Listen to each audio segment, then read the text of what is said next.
Hey, everybody, how's it going? Welcome in a gloomy Monday here in the Mile High City, but it is draft week. We've got a bunch to get into. We're going to be joined by Tyler Yarmachuk from Daily Faceoff and Oilers Nation. I'm Jesse Montano. Meghan Angley will be with me in just a moment. Like I said, got a great show for you guys, but of course, want to start today by reminding you guys about our great friends over at Trusted American Mortgage. Head on over to trustedamerican.com. Right now, they want to help you lower your interest rate, get a better monthly payment. And hey, if you go right now to trustedamerican.com/sports, see if they can maybe even help you defer that refinance payment on your mortgage for a couple months. Trustedamerican.com. See how much money they can help you start saving today. Hello and welcome in. Please do not leave your luggage unattended on the station.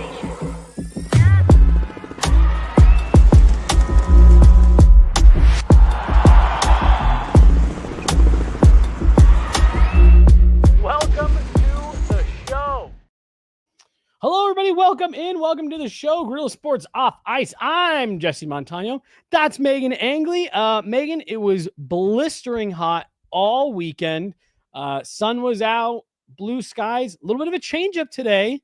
Are you like me? Does this just affect you from the moment you get out of bed to have the gloomy overcast? You know, I didn't check the weather, so that's why I'm dressed in such bright colors. And I walked outside and felt like I did not match the weather for today, and I'm embracing it, but it does affect me for sure. I was hoping to be met with sunshine while looking like sunshine, and I just have to cope. I did this I'm wearing colors appropriate for the weather, but like I stepped outside the door and I was like, oh, do I need sleeves? No, I'll be fine. By the time I got to the office, it's always a little bit chillier in here. Yeah. I was like, mistake. A mistake. Meghan, the Stanley Cup has been awarded. We are officially, it's draft week, Friday, Saturday. We're going to talk a lot about the draft in the lead up this week. We were just saying right before, it kind of snuck up on us. Just given the fact it's decentralized, all the teams are going to be in their own buildings. I don't know. Just before we get into all of it, we're going to talk about it later at the end of the show. Just real quick, are you feeling prepared for the draft? No, because I don't know how to prepare when they only have so few picks, so late rounds. Yep. What am I supposed to be doing, right? Like, you've got the draft guide, Elite Prospects comes out with one. There's no predicting who's going to be available. What is it, 4th and a 7th round pick? So, and should I even be preparing in that sense? Right. Are they going to make a trade and just acquire more draft capital, or will this point to a roster move? So anyways, I don't feel prepared because this actually feels more uncertain than past draft years where they've got, a couple picks at least within the first round or thereabouts, and you can kind of guess the top 100 players then and just start sorting through there. But I don't even have that. I'm with you. And like you said, the Avs holding 2 single picks across the 7 rounds, I do think has added to that a bit for me.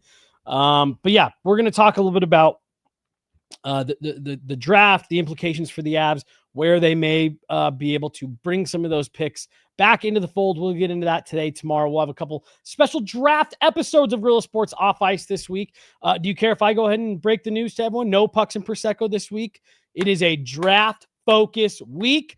So we've got some great content coming your guys' way. But Meghan, we talked Florida Panthers at the end of last week. We teased that we're going to maybe be getting into Edmonton Oilers this week and where they go. And in just a few minutes, we're going to have Tyler Yarmachuk, Daily Faceoff and Oilers Nation joining us to get some great insight from him. Always love chatting with him. But just for you, broad strokes, I talked about it last week that it felt like, unfortunately, they came up a little bit shorter this year than it felt like from the year before, where they lose in 7 games. I guess just your kind of broad strokes thoughts on the Oilers before Tyler joins us. Yeah, I think it was McDavid, but one of the players had kind of the exit interview type comments around how last year it was heartbreaking and this year they're just angry. They are just angry with the way this exit happened because last year, it was scratch and clawing their way to force 7, and this year they kind of got punched in the mouth on the way out and Yeah. didn't really have an answer for it. So I understand the anger because I'm sitting here wondering what is next for the future of the Edmonton Oilers. They have a lot of questions to address with players at the top of the lineup like McDavid, but honestly, they just need a philosophy conversation around, all right, they load up on the forward depth that didn't really help them, especially from a scoring perspective in these games towards the end of the Cup final. And they still have huge issues to address on the back end and goaltending. So I think a total overhaul of the philosophy around the Edmonton Oilers is needed in order for this team to really stand a chance. And that feels weird saying because they just went to the Cup final back-to-back years. On paper, that sounds like it's a great thing. But what you're seeing is the roster construction is quite literally what is causing them to fall short. So a serious reevaluation is needed here. Yeah, it's like you said, it's so interesting to talk about. And really, we were even having that discussion going back to the first round with the Avs and the Stars of like, one of these teams has to lose, and it feels a little bit crazy to be talking about like, do major changes need to come for one of these teams that has to lose, in that first round series? And then to your point just now, we're talking about a team that has run to the Stanley Cup final 2 years in a row. But they're just, and that's part of the reason why I'm excited to get Tyler's perspective on it. There was just something about it this year that just, it just didn't feel, I don't know if it was as threatening or just maybe the other part that might be a little bit unfair and all this, maybe the Florida Panthers are just that good. Yeah. And like, we're not giving enough credit to the fact that the Florida Panthers might just be that good. But with that, let's go ahead and go to our guest for today.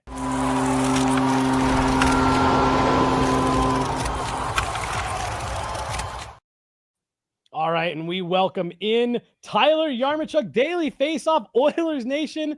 Tyler, I'm super excited you were able to make some time. I've been on your show a few times. Happy to be able to return the favor here. Thanks for making a few minutes here. Yeah, no problem. And the production side of me, what a sweet transition that was too. That was dope. Hey, thanks. It's new, so I'm glad you liked it. Tyler, you just heard us a little bit, I'm sure, talking about the Oilers and just where things stand. I'm going to start with the lowest hanging fruit because this is the number one thing on my mind. We hear the interviews from Connor McDavid, both on the night that they lose Game 6 and the exit interviews. I'm just going to start here, and I'm sure Megan's going to dig in with much better, more rich questions. But where are you at with Connor McDavid and what's ahead for this summer? Yeah, I think it's so funny that people are making such a big deal out of those comments. And I'm seeing a lot of like, oh man, that has to have Oilers fans feeling worried about this summer. And it's a lot of people just like projecting these insecurities onto, Edmontonians and Oilers fans that Connor McDavid has just always been chomping at the bit to get out of here. And he can't wait to go somewhere else. And it's like, Connor McDavid, the first opportunity he had coming out of his entry-level contract, signed an 8-year deal with this team at a point when things didn't look all that great. They had just missed the playoffs. Like, it wasn't like there was this big, beaming, bright future, except for the fact that they just had Connor McDavid. So, again, his comments the other day, could he have maybe came out and been like, I love being in Edmonton, and said something along those lines? Sure, he could have been a little bit more direct than that. But he talked about how he wants to be on a winning team. Well, the Oilers are a combined 3 wins away from a Stanley Cup the last 2 seasons. Like, totally, they're just as closer to winning, or just as close to winning as anyone not named the Florida Panthers. And number 2, he talked about doing what's best for him and his family.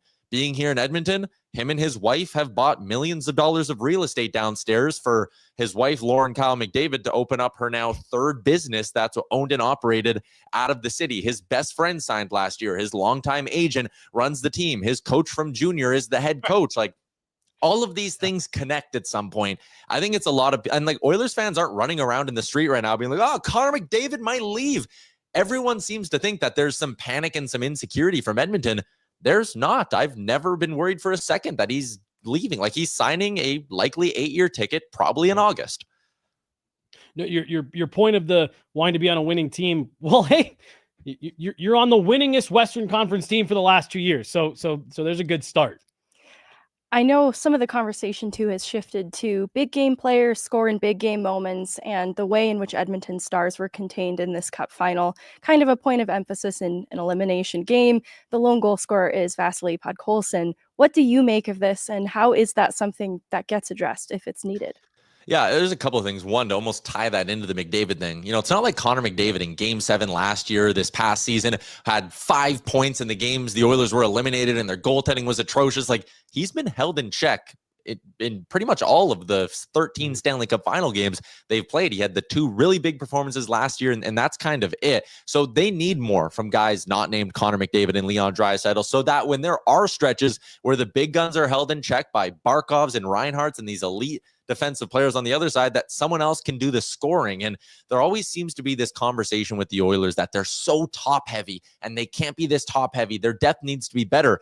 But I don't think that's the case at all. I think they're missing more true difference makers up front. Like, you look at Florida, how many players do they have in that forward group that make more than $6 million a year? You got Barkov, Tkachuk, Reinhart, Verhaeghe, count Marchand in that, and then go ahead and count Sam Bennett in that as well. 6 players that make north of $6 million on their deals, or will be by next season. The Edmonton Oilers have 2 forwards who make more than $6 million, and it's Connor McDavid and Leon Draisaitl. And that's really what defined this series, is that the top 2 lines for each team could saw each other off. And when it got to the third line, Florida had Brad Marchand and Edmonton had Connor Brown with a broken foot. Like, that's the coughing baby versus hydrogen bomb meme that you see go around all the time. Like, there's no contest there. The Oilers need to find a way. They have no assets. They have no cap space. They don't got a whole lot of anything, but they somehow need to find more difference makers to add to this forward group. Well, and in terms of different difference makers, having Zach Hyman in that final, that maybe would have helped a little bit as well. But no, I like that call out, the finding some of those difference makers up front. We've talked a lot about just during the Cup final and after, Evan Bouchard and Mattias Ekholm. I think they have given the Oilers such quality minutes at different times, and I think Mattias Ekholm was a really nice add to complement next to Evan Bouchard.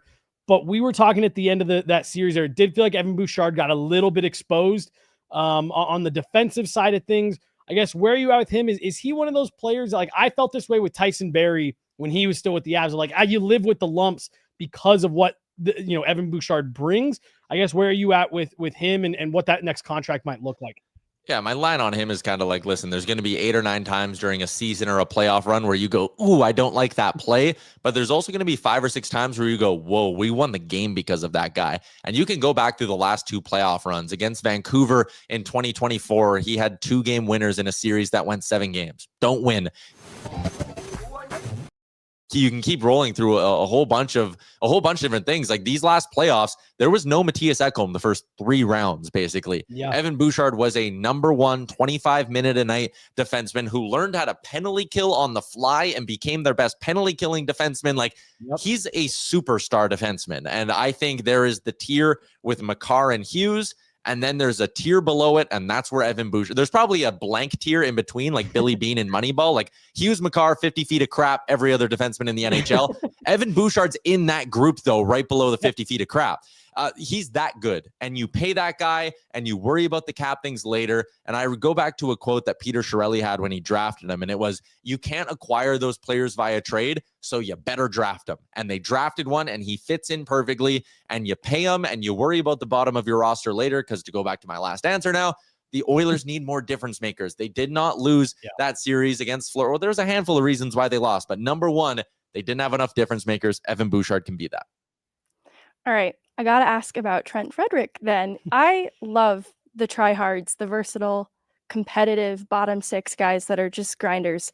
But the news of this next contract for him, 8 years, somewhere north of 3.5, probably south of 4 mil.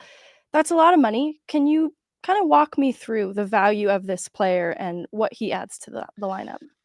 I mean, he had a pretty bad high ankle sprain for his entire time in Edmonton, so I feel like we don't even know who Trent Frederic is yet in this city. But you look at the box scores from Boston, and it's like, okay, 17 goals, 18 goals, scoring more goals than he gets minutes per game. And that's always kind of an interesting metric I like to look at for bottom 6 guys. It's like, hey, he did a lot with what little time on ice he got in Boston. I just talked about how the Oilers need more difference makers, though. And I look at him and go, he's not a difference maker. He's a nice to have, but not a true driver. So why do you want to sign up for 8 years of this guy? Like, I really like the player, and there's certainly more there. But if you're going to go 8 years with a bottom 6 player who's 27 years old, there better be significant upside. And I think his ceiling is a 3rd-line center who kills penalties and chips in a little bit of offense. Again, you need guys like that to win a Stanley Cup.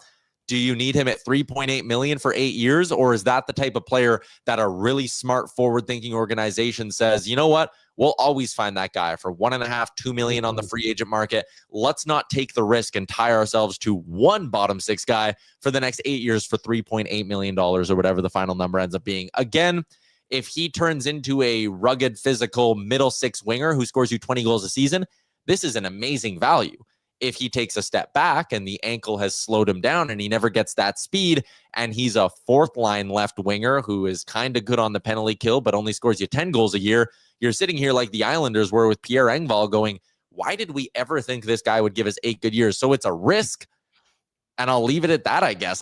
We don't know if it's a good or bad risk. I guess I'll come on the show in 4 years and maybe we'll have a better idea of it. But like, who knows? It feels unnecessary, but if it works, we're going to be applauding them. So I'll caution myself to criticize it too hard. Feels like Miles Wood and his contract and how it's aging in Colorado at the moment. Yeah, exactly. Yeah, a little bit. I want to start what I'm about to ask here by saying I'm a huge Calvin Pickard guy. Got to know him when he was in Colorado. I think he's just one of the best guys just around the game. You have to, applaud the journeyman attitude, up and down, always stuck with it. That said, I believe it was Jeff Merrick I heard too last week refer to him as more of a ball hockey type goalie. Calvin Pickard definitely a bit unorthodox, but stepped up in big ways. Look, Stu Skinner, he's still a young guy, and like you see the flashes. What was it? 4 shutouts this year in the postseason. Had the great run, but it's the consistency factor that I keep coming back to. That I think that's what some of the recent Stanley Cup champions have had, more so than goaltenders who are out there stealing games or standing on their head. It's that consistent. We don't feel like we're going to be in trouble here. What do the Oilers do going forward with Stu Skinner and even Calvin Pickard, I guess? I think both guys will still be on the roster next year, but there's going to be someone in the middle of them or potentially someone above both of them. But like the idea of trading Stuart Skinner for one of the names or in a package for one of the names that's on the market, they all present big risks. You can go get John Gibson, but he's now on the wrong side of 30. He's expensive. He'll cost a lot to get. And he's injury prone. You can go get Thatcher Demko, but he's mega injury prone. Granted, he has Vezina caliber upside, and the contract's not as bad there. You could go get Jake Allen, but he's 34 years old. He's a free agent. It wouldn't cost you anything, but who knows when his play is going to fall off a cliff? Because again, he's into his mid 30s now. Anton Forsberg, gross. Alex Lyon, just as gross. Like, who out there presents the slam dunk? As soon as they walk in the room, the Oilers' goaltending problems are done. There's not that guy. So I think you need to get someone in tandem with a Stuart Skinner who you're not totally selling off whatever upside you still think Stuart Skinner has. As a 26-year-old goalie, like he's still very young by goaltending standards. The idea that he's 2 years away from entering his prime is not far-fetched. I would keep Stuart Skinner. I'd find someone to ride with him. I'd cross my fingers and hope Pickard gets through waivers. And I'd sit there and go, hey, we got a higher floor backup to put next to Stuart Skinner. If it's someone like Demko, it also comes with a tremendous ceiling. He would be my number one target. But there's just not someone out there. Like people keep saying Swayman. If Jeremy Swayman comes in here and doesn't bounce back, you just signed up to take on an albatross contract that cripples you going forward. Don't make that level of a dumb decision. Going and getting Demko and then his hip still sucks and he's out for half the year, that would be a bad decision, but it doesn't cripple you for the next 6 seasons at least. Right. No, I like that assessment because, we were talking about Skinner last week. And again, he's got his ups and downs, but I'm with you. I think he's too young and has shown too much upside to just fully punt on. Tyler, we'll only keep you for a couple more minutes here. I know you got another show to jump to, so we got just a couple more for you. We got Tyler Yarmachuk of Daily Faceoff and Oilers Nation joining us here on Gorilla Sports Off Ice. I want to get your thoughts on Evander Kane. Obviously returns to health for this playoff run, but runs into some disciplinary issues and doesn't maybe have the same impact that you'd hope to have out of this player who's demonstrated otherwise. This is a roller coaster with Evander Kane entering his final year with Edmonton. Are you wanting to get off this ride with Evander Kane? Yes. The playoffs really were everything that is the roller coaster of Evander Kane. When he's on and he's playing well, it's like you talk about difference makers. That guy is a difference maker, and he gives your lineup this swagger and this energy. He's so much fun to watch when he's on. When he's just a little bit off, it's bad penalties, poor D zone play, looks disinterested, even though it's the Stanley Cup final. Like, it's too wide of a gap. And the Oilers, with where they are cap wise, they can't afford the highs and lows anymore. They got to move on from him. And if I were to make this a sell to a team who's maybe looking at Evander Kane, what do we know about Evander? He cares about his bottom line, and he's heading into a contract year. And if this season goes well for Evander Kane, he probably gets a 4x4 somewhere. He probably gets himself another $20 million in career earnings when all's said and done. If this season goes bad, he's signing a 1-year prove-it deal and has to be on his best behavior for another season. So all that to say, I think whatever team gets Evander Kane, because I don't think he's staying in Edmonton, whatever team gets Evander Kane is getting Evander Kane on his best behavior. And what we saw from him that first playoff run in Edmonton back in 2022, when he's on his best behavior, he is a special, one-of-a-kind player. I think the Oilers need to stop with the volatility. They need to use that money elsewhere. They need a different look. But I think another team would actually be like relatively smart to kind of put their hand up and be like, hey, we're not trading you anything for him, but we have the cap space. We'll take this free bullet. Yeah. He's an interesting player. Like you said, when he's on his best behavior, definitely not one you shake a stick at. Last one here for you, Tyler. And then, we've been talking about the Florida Panthers are enjoying themselves since the Cup win. As someone who's, like you said, an Oilers backer, just what have you thought seeing all this? I mean, the F. McDavid chants are a little bit much. Maybe the line is somewhere there. But if you win, you get to spike the ball. You get to be cocky. They're back-to-back champs. They can really. Brad Marchand putting the loser sticker on, like, do it all up, man. They won. They beat the Edmonton Oilers. They deserve to do whatever they want for this 2 weeks. I love watching people get publicly drunk, especially athletes who are really letting themselves loose. It seems like a ton of fun. I wish I was doing that after an Oilers Stanley Cup. Alas, I'm not. And I'm not going to sit here and do like the pouty, they're classless. Like, no, they won and they're drunk. I do dumber stuff when I'm drunk and I haven't won shit. Totally. We also thought that the F. McDavid, that's probably right around the line. I don't know if that is the line, but that's at least close. Tyler Yarmachuk, Daily Faceoff, Oilers Nation. Thanks so much for parking some time. Yeah, we'll meet up again this summer and we'll get further thoughts, and then again we'll get it on the calendar 4 years from now. We'll check in on Trent Frederic. yeah, I'll put it on my end too. Chat with you soon. Thanks for having me. Thanks, Tyler. Thanks.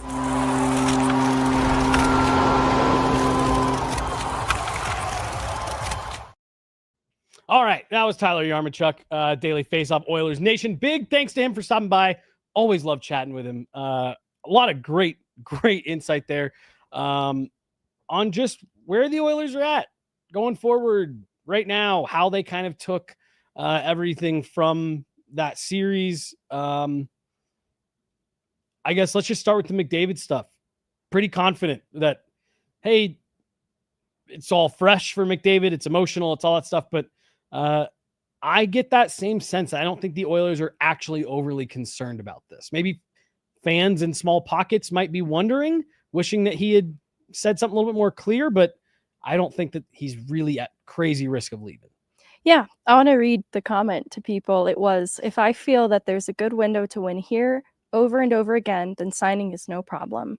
That is pretty innocuous. But the if I feel there's a good window to win here is what I think people have really attached themselves to, because the if is big in that sentence. And that's what has people going a little bit crazy. I'm not going to lie to you. Nathan McKinnon's Game 7 post-game comments about, they were missing their best player. I don't know what happens from here. Yeah.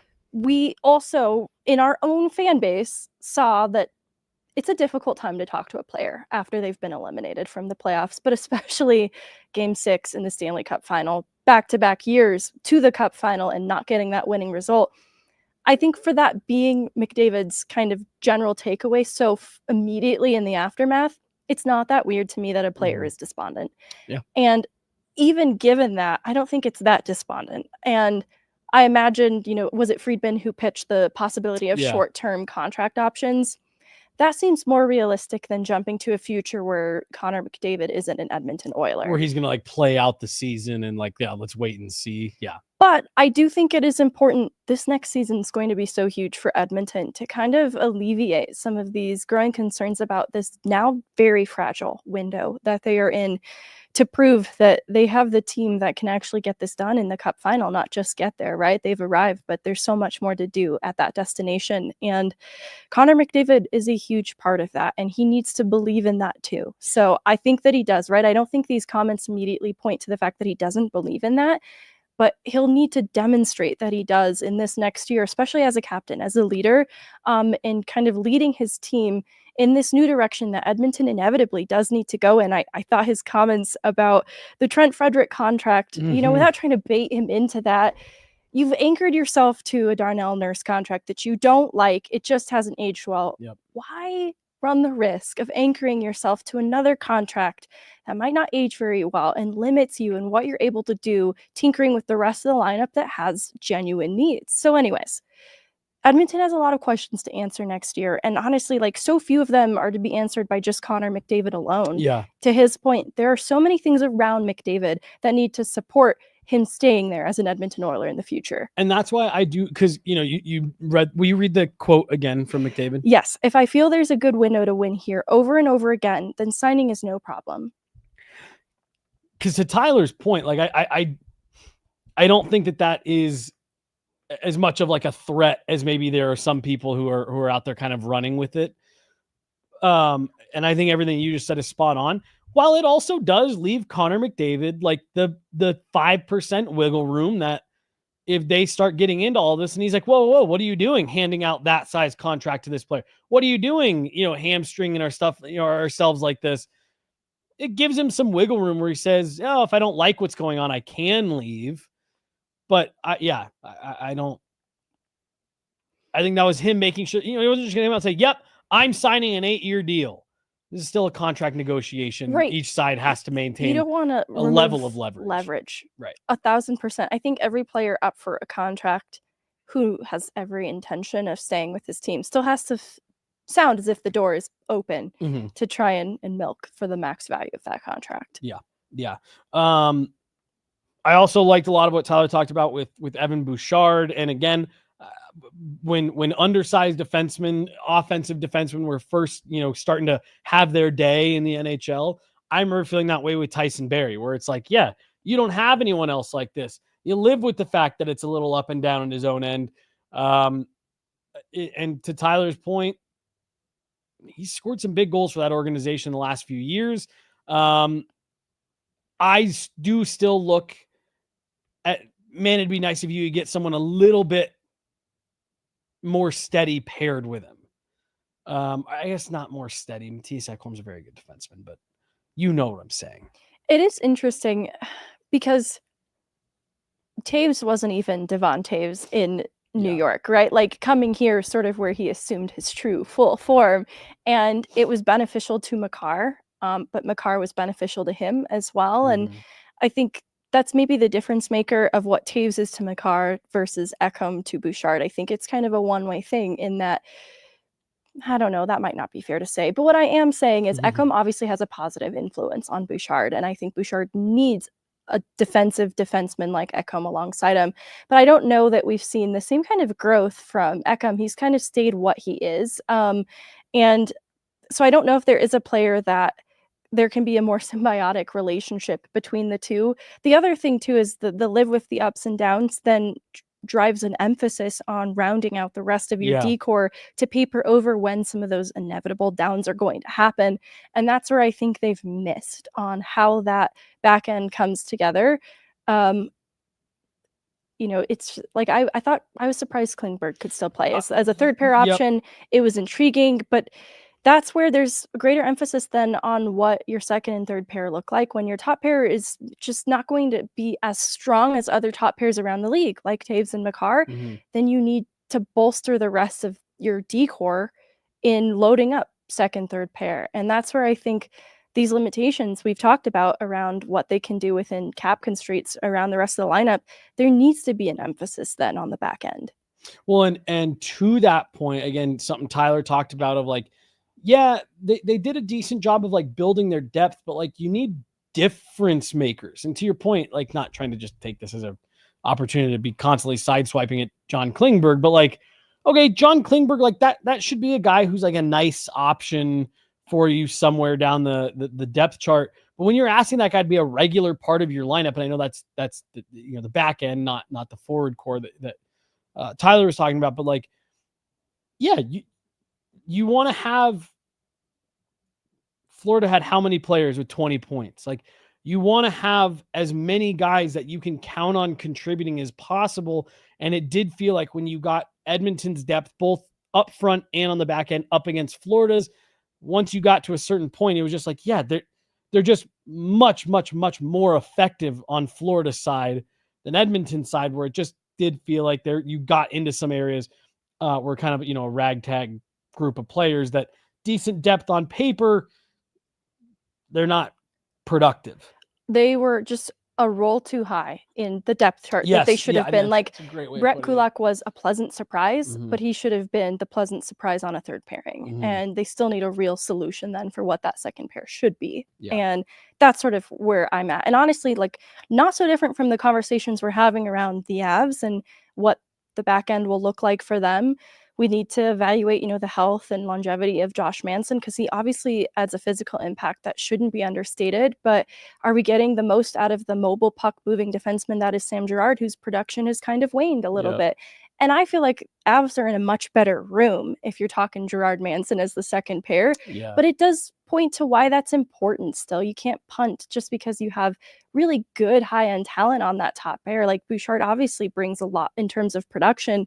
And you really need to emphasize defensive defensemen the rest of the way through. And they also need to be able to skate with the Edmonton Oilers, which is where a guy like Klingberg, I think, couldn't quite hang with what they were trying to accomplish. I don't know, and shame on me for not knowing before I speak on it. I don't know where Edmonton's front office falls in terms of analytics. Part of the reason why I think the Avs have been able to find players that fit really well, hasn't been unanimous, but there's been a lot of players that they brought in, and Josh Manson, I think, is that one made me laugh too.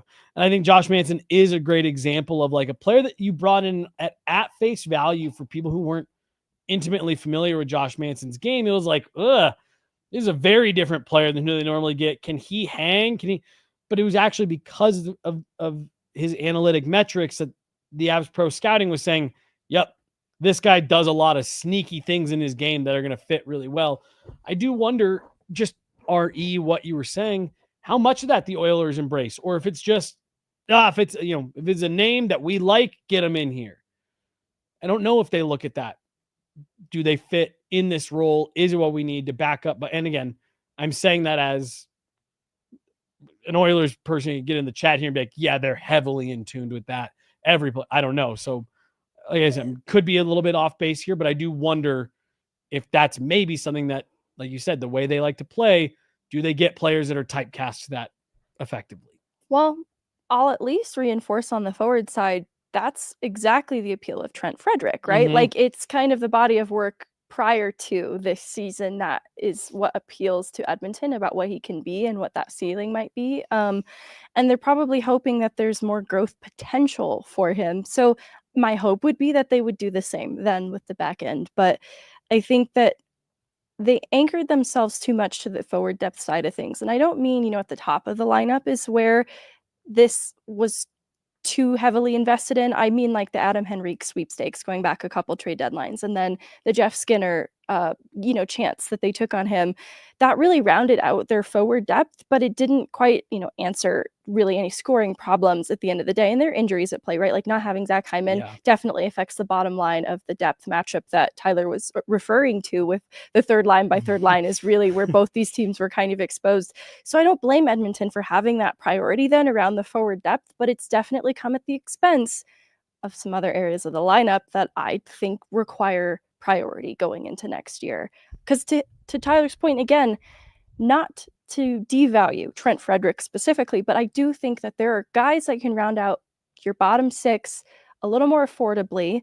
And so you don't need to get in on whatever equivalent of the Adam Henrique, trade deadline sweepstakes and the Jeff Skinner contract, like even Evander Kane and like technically Corey Perry, but he played above expectation once Hyman was out, so I'll give him a pass. That's where you don't need to be throwing out the bigger contracts, though. Prioritize the back end. Well, and then let's talk about the net. I really do. I actually texted Chloe because her and I had just that morning of Game 6, we were in the office, and her and I were talking. What? We're hosting the Rookie Showcase. What? Colorado to host the 2025 Rookie Showcase at South Suburban Sports Complex. Yes! 5 minutes from my house.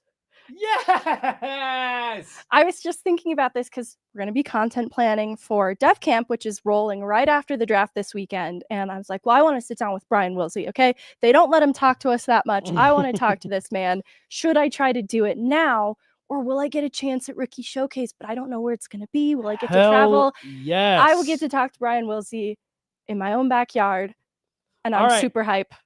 I'm going to use this as I want to get back into the Oilers goaltending. No, I'm just kidding. I'm just kidding. I'm going to use this as an opportunity, but I don't know if I'm breaking any news here. Any of that. I'm just passing along what I was told. This event being at South Suburban, the new South Suburban Sports Complex, I heard at one point last season, and I reached out to a couple other people to see if there was any other people who could give me any level of confirmation on this. And I got kind of the same response from everyone. Maybe that's what I've heard, but we'll see.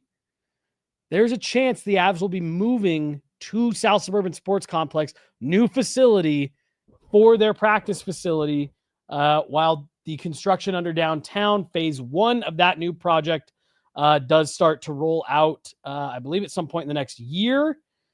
But I do wonder if this is maybe the first sign that we're going to get here, Megan, that the Avs will be using the new South Suburban Sports Complex as their new practice home. Practice home? Sure. The Avs will be playing in the Rookie Showcase, Rookie Faceoff, Friday, September 12th against the Utah Hockey Club, Saturday, September 13th versus the Vegas Golden Knights, and then Sunday, September 14th, also versus the Vegas Golden Knights. Interesting. So 3 games as part of that Rookie Showcase, but wow, what a fun weekend. I've been lucky enough to have been to several of those Rookie Showcases. I know you've been to multiple as well. They're a ton of fun. They're fun hockey to watch. It's guys who really care. There's a lot of scouts in town. There's a lot of hockey personnel. Really fun weekend. Tickets will be made available to the public in August. You can go to coloradoavalanche.com/avsalert, and they'll give you some updates. There's a free plug for them to get some tickets sold. Awesome. Great news to break here on the show. Yeah, love it. Edmonton's goaltending. I had texted Chloe after the, I believe it was the second Sam Bennett goal, where it was the rebound that Stu Skinner gave up. That was like, what are you doing? And I told Chloe, I said, that's a bad enough goal against that might get you traded. I like Tyler's suggestion. Bring in someone who can maybe even play ahead of Stu Skinner. Bring in a 1A. Keep Stu Skinner. Don't fully pull the ripcord on it, but bolster that. Your thoughts? Well, I agree with the concern around the names being floated out there, right? John Gibson, older goaltender, still a great goaltender who can hang in this league, but if that return is Brand Nugent Hopkins, which was the name I just saw being floated out there, not only then are you losing some of your critical top 6 picture, but you're doing so for an aging goaltender that still, like, I'm not sure that really resolves the issue in net. In the same way that I wasn't crazy about Gibson being the solution for Colorado for similar reasons. It's like, I think you buy a year of an answer in net before you're asking the same question again. And so I do think if you're going to resolve this issue, take the route of the Colorado Avalanche, save yourself some time and some heartache and some draft capital probably, and just do it once and for all. So go with a goaltender who's a bit younger, a bit more upside, and has the upside though that isn't such a risk that he could assume a 1A 1B position. Goaltenders aren't human. I don't know if I've established that. Now here's the one thing that I will say, and I didn't want to ask Tyler, and you know, I'm sure people who cover the Oilers are sick of talking about it, but like, there's been twice that I know of that the Avs and the Oilers have been after the same goalie, and the Avs have won out both times. One was Darcy Kemper, and we know how that went for the Avs. The other, I've been told, was Mackenzie Blackwood. That the Oilers, this was a goaltender that the Oilers were sniffing around. To your point, aren't you tired of having to be part of these goaltender sweepstakes every year? Don't you just want to go get someone and just be done with it? I like Tyler's suggestion of Thatcher Demko. Here's an injury-prone guy, but like here's a guy who raises your floor a little bit. And your worst case is you have to deal with the tandem that you had this year. But can you get someone who not only raises your floor but gives you a higher ceiling? Yeah. I'm with you on the... I just really wish Thatcher Demko could stay healthy. It actually makes me so sad to have that reaction because he is such a good goaltender. But that's the other reason too why I think there's incentive for Vancouver to be considering this too, is they kind of need to answer their own goaltending questions with, I think Sheloffs is a really good young goaltender, but I don't think they're comfortable enough to like move on from Demko and just elevate Sheloffs just yet. So I don't know. I think they're in a weird room. San Jose. That's Olympian Archer Sheloffs to you, Megan. I don't want to hear about this goalie. Or I just brought him up voluntarily, but I don't want to hear about him anymore. No, but I think Vancouver moving on from Demko makes a lot of sense for Vancouver. I think they need a more solid solution to back up than the injury-prone goaltender, which stinks then. And so maybe it is a safer bet where there's at least a Stu Skinner alongside an injury-prone Thatcher Demko, like that can kind of weather some of those moments where maybe he's absent, rehabilitating an injury. Well, and you know, as not a goalie myself, but I know a lot of goalies, and I try to understand that position as best I can. I don't know, that also is hey, Stuart Skinner, you're not the only guy. You're not the guy. You've got to earn your starts. And you do just wonder, can that push a team or a player? Hey, my minutes are suddenly in jeopardy here. I got to perform well enough to even get a start. Might be good for him. It made Alexander Georgiev in year one, I think, contributed to the results that he had because of a Pavel Francouz right behind him, who was a very qualified goaltender in his own right. So I could see it bringing out the best of many goaltenders, having that kind of competition behind you. Honestly, a Pavel Francouz type is exactly what I'm picturing right now for Edmonton. If he could still be healthy and playing, that would have been a perfect solution for them. 100%. Or like a Scott Wedgwood type. Yeah. Oh, wait, the Avs got him too. Hey, you just mentioned Alexander Georgiev's out there. He's a free agent. They can just pick him right up. I don't know. You know, I was trying to tee up Megan to say something mean, but I don't know if I'm going to be able to do it. What are the thoughts you have on the Oilers? That's it. Let's talk about Trevor Zegras. Yeah. We are going to talk about that a little bit, but Oilers are definitely going to be one of the most, for me, interesting, intriguing teams this summer. Because you have been to the Stanley Cup final 2 years in a row. Isn't this funny? And this, we can move on after this, but like they've been to the Stanley Cup final 2 years in a row. Stuart Skinner, for all intents and purposes, starting goaltender, take his team to the Cup final 2 years in a row. Totally. I did also find it funny, you know, what Tyler was talking about of like the city of Edmonton and the Oilers have done a lot to appeal to Connor McDavid. And like, you know, it would be crazy to see him move on for those for those reasons. But like for everything that the Oilers seemingly have going for them, 2 years in a row, Western Conference champs, it just doesn't feel great around them. No, and beyond every one of us projecting our thoughts onto McDavid's comments, it still feels bad, right? Like they still couldn't hang with the Florida Panthers, and that will need to be addressed. Well, and it was and like I said, this is a very niche argument that it's different teams with different players and different coaches and all that stuff. So it's not super fair, but 4 years in a row, the Edmonton Oilers have lost to the eventual Stanley Cup champion. And with the exception of them having to come back from down 3-0 against the Florida Panthers, none of those series have felt particularly close. So they're getting there, but there does seem, in my opinion, there does feel like still a gap between the Edmonton Oilers and the teams that are winning Stanley Cups.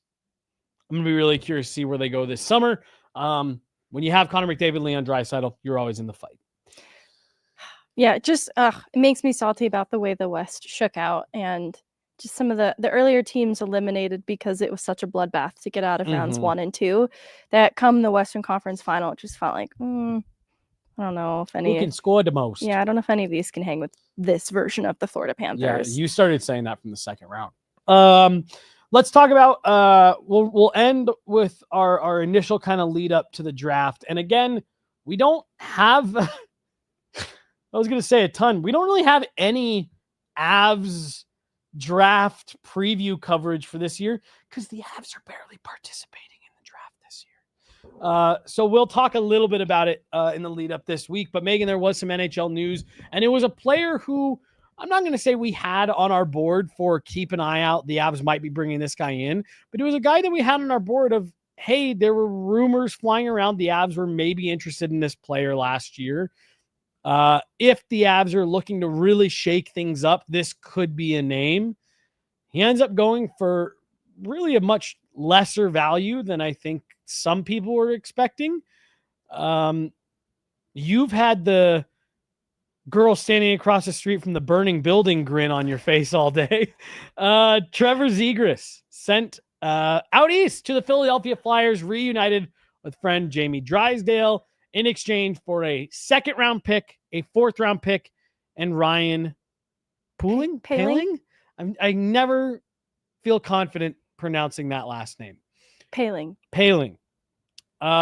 A player who I do think will actually fit pretty nice with the Anaheim Ducks. That's a great return, right? Like you get some center depth replenished, maybe more of a third line capacity, but really versatile and competitive player to plug in the bottom of the lineup there. I think makes a lot of sense. Yeah. It's part of the return. No real complaints. I do think the idea of Trevor Zegras is worth more than a second and a fourth. But I think the reality of Trevor Zegras the last 2 seasons, this feels like a pretty appropriate return. I mean, that's a second and a fourth and a roster player. So I don't know. I think that's weighted pretty well. I mean, there's obviously concerns as to why it didn't work out in Anaheim, right? Like this was a player with high draft pedigree that was expected to be more of a core player, a franchise turning player for Anaheim, and it just didn't quite pan out for reasons. And, I suspect it's kind of attitudinal reasons. I shared this with you earlier, though. This is a sport where almost every player who makes it to the NHL level is told that they are the best at every level. And then they get to the NHL and they're no longer the very best, but they've been told their whole life just how good they are. And there's a lot of humbling that needs to happen to really have success at the NHL level, despite being very good and being told you're good your whole life. And so I want to make something clear about Trevor Zegras. I find him very fun. I find him very fun to watch. But if hockey players were apps, Sidney Crosby would be LinkedIn. I think Nathan McKinnon would be like Reddit. It is definitely a little concerning at times, but lots of useful information. Cale Makar would be Google. Very useful. Trevor Zegras is TikTok.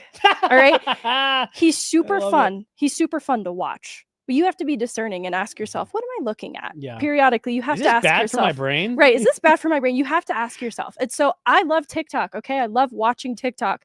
I don't want TikTok on the Colorado Avalanche. I don't want my life to revolve around TikTok. Not only because I so wholeheartedly agree, and I don't even think it's exclusive to hockey, but like pro athletes from all sports were the best player on their team for the vast majority of their life. I do find it funny. Every now and then you'll see these pictures of like, oh, the Toronto Marl Bros 8-and-under team featured Steven Stamkos, John Tavares, PK Subban. It's like, okay, all right, maybe you weren't always the best player on your team. But I so wholeheartedly agree with that of like, these are athletes who have been exclusively lifted up and made exceptions for and put on a pedestal and told you're our best player and get out there. And that's especially true, I think, of a player like Zegras, whose skill set shines in game action at pretty much every level leading up to the NHL, where the hands and the skill and the moves and hockey in a phone booth, right? The Michigans, he's creative. All of that stuff is just fodder for young coaches coming through the ranks. Oh my gosh, Trevor! Oh, we just give the puck to Trevor. Just get out there. We're down by 1. Give the puck to Trevor. And then you get to the NHL and it's like, guess what? Everybody's really good. Everybody's fast. Everybody has hands. Every defenseman can stand you up. And I think there's an adjustment period there. And I think you've got to have the right stuff between the ears to be able to make a change like that. And I think when you watch his first full season, it was really exciting. Here's a player who's going to be able to his game's going to be able to translate.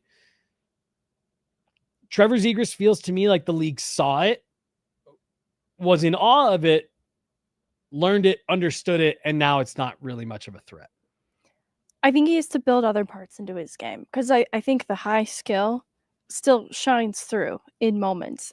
He's an incredibly creative playmaker and his puck skill is off the charts. But you're right. The NHL is a little more wise to it now. And I think, today's defensemen are evolving to better anticipate this type of player. And so you have to round out your game and find other ways to make an impact. And you have to be willing to do that, open up the game and, step aside from how you've always played it, because how he's always played it has brought him success. But There has to be more. I talk about players being more dimensional.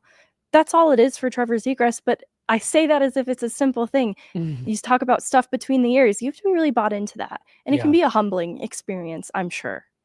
Well, and part of the reason why I thought he would have been an interesting fit next to Nathan MacKinnon was, all right, you're going to be, you could play on a line with someone that all the attention's off of you.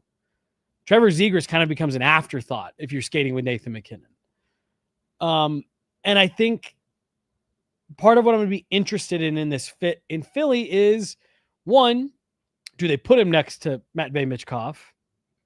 And two, can that have a similar effect? Now, I don't know. That might be two players that are a little bit too young, still have a lot of parts of their game to be developed, to be putting them together. But I don't know, power plays, late in games, you need offense, ozone starts.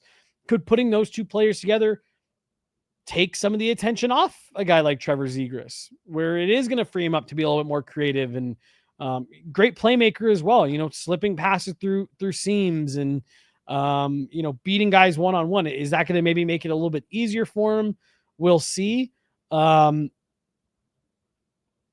I the more this trade decision, the more I think it makes perfect sense, especially when you consider a player that Trevor Zegras was outspoken about being upset about having lost in Anaheim and what he called his very best friend. They peed together and slept together was what he said. Jamie Drysdale in Philly. I think there's a lot of this that makes sense. Yeah, I think now under Tocchet, this is definitely a necessary coaching change to work with a player like Zegras, and not so different from a player like Michkov, who also I think is unchained with a different direction in coaching. And so I think players like Michkov and Zegras can really anticipate each other and feed off of the other pretty well. But there is going to need to be the adult, right? Like in the same way that Celebrini and Smith have Toffoli, they're going to need their version of Toffoli to help sort of ground them and get them acclimated to this league, which feels weird because Zegras has been around this league for a while.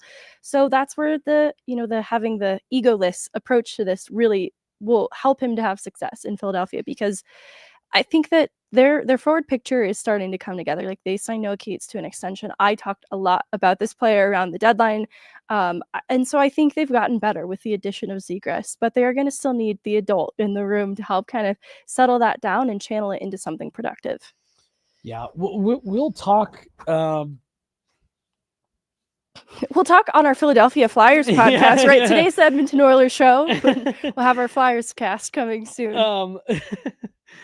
No, I was gonna say we'll talk about the Flyers and where they're kind of at, because they're another team. They are desperate for goaltending.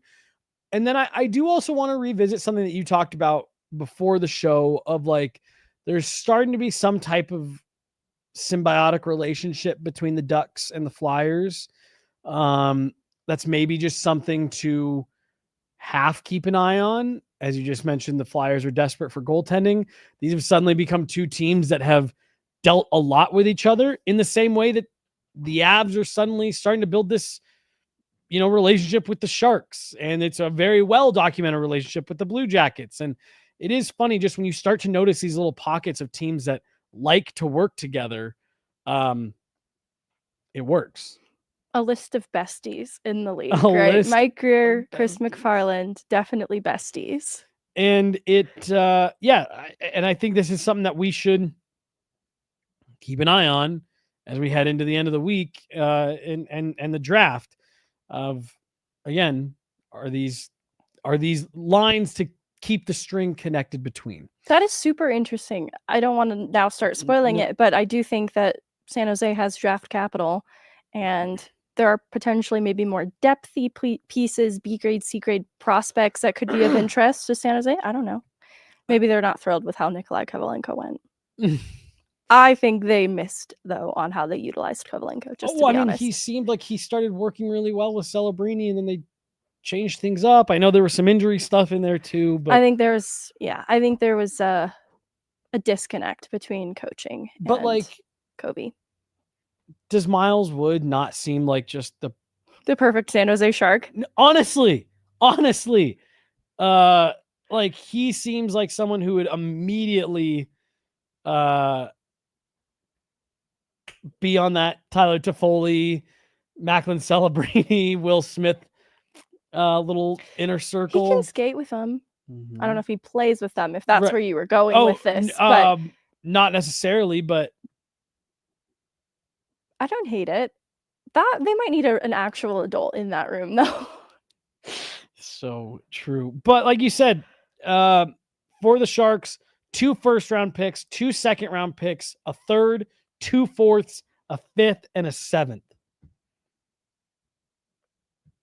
You can peel off one of those fourths. Or the third. Do you need a third? Why don't you... You don't need a third. Take Miles Wood and the fourth that the Avs have and just give them a third. That way, the Avs get to move up, but you and I don't have to keep track of any additional draft picks. Perfect. I love it. Chris? Let's talk about the draft really fast as we wind today's show down. Megan, it is a fourth. You know what? I was about to say it with a ton of confidence. 4th and a 7th? Yeah. Okay. Why? For some reason. So I also meant to look this up, but 4th and a 7th is what I've had in my brain this whole time. So, because someone said to me last week, sometimes I'm 4th and a 6th.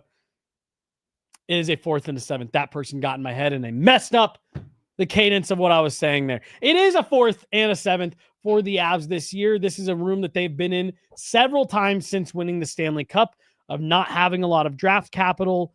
What approach do you think they take heading into round 1 on Friday? I don't see many worlds where the Avs end up back in the first round. Right. But do you think the Avs add any draft capital here? Do they get rid of the remaining picks they have? How do you see this weekend, broad strokes, playing out for the Avs? I think they've had some luck with some of their later drafts and later round drafts. So maybe keep the 7th, maybe trade the 4th to turn that into 2 additional later round picks, something like that. I'd like to see them get a little more fun with it, though, and involve like a real roster player in some capacity, kind of like what you were just teasing with San Jose, which obviously would see a player like Wood going out, but that would open up so much cap space to start then filling in some bottom six needs that definitely still need to be addressed. Obviously, the Toews sweepstake has ended, but the need for bottom six help has not. So that's going to be something I think they can address with the draft this weekend. Yeah, that's kind of what I see as well. I like what you just laid out about, like, okay, do you do something with that fourth to acquire some more capital? Yeah, can you flip the fourth for a fifth and a sixth, then attach that sixth to Miles Wood to get a third, and then, you know, can you do some stuff like that? Yeah, just to, here's what I'm pretty confident in. Wherever those picks sit right now, I don't know exactly which number the fourth and the seventh are. I do not think the Avs will be making those exact picks. Yeah. I think the Avs will make at least 2 selections this weekend, but I don't think they'll be the 2 selections they currently hold right now. I like that. I don't know if it's going to be better picks, worse picks, whatever, but I don't think the Avs will select in the 2 positions that they're slated to select in right now. Yeah. No, I believe that too. I don't think they're just going to stand pat. Yeah, I think, I mean, look, you kind of have to get a little frisky. You got to Chris likes to too, Mhm. even if it feels, like it's now just an earlier 7th round pick than the one it was going to be, right? Like I think it'll be something. It's something. They like to do. You're totally right. They like to do that. What I want? I want them to hire an assistant coach. Ooh, okay. I want to see some personnel announcements come alongside this draft, right? Like, this is the time of year they're all getting together, all the great minds behind the curtain here. They need to make some hires. All right. Doesn't have to be the assistant for the NHL bench, but they need now a head coach and an assistant in Loveland as well. I just want to see some personnel announcements come this weekend. Okay, I like that. And hey, especially with the youngsters getting on the ice next week, no better time than to get some of those hires filled out. Yeah. But if you need a coach, just give me a call. I will go to development camp and help out. Can you, off the very absolute top of your head, as I wind this show down, I'm fully putting you on the spot. This was not at all part of my plan. You said the Jonathan Toews sweepstakes are done. The need for help in the bottom part of your lineup isn't. Do you have anyone that comes to your brain of like, that would be a fun player? I don't, and I'm going through the list. So if you don't, that's fine.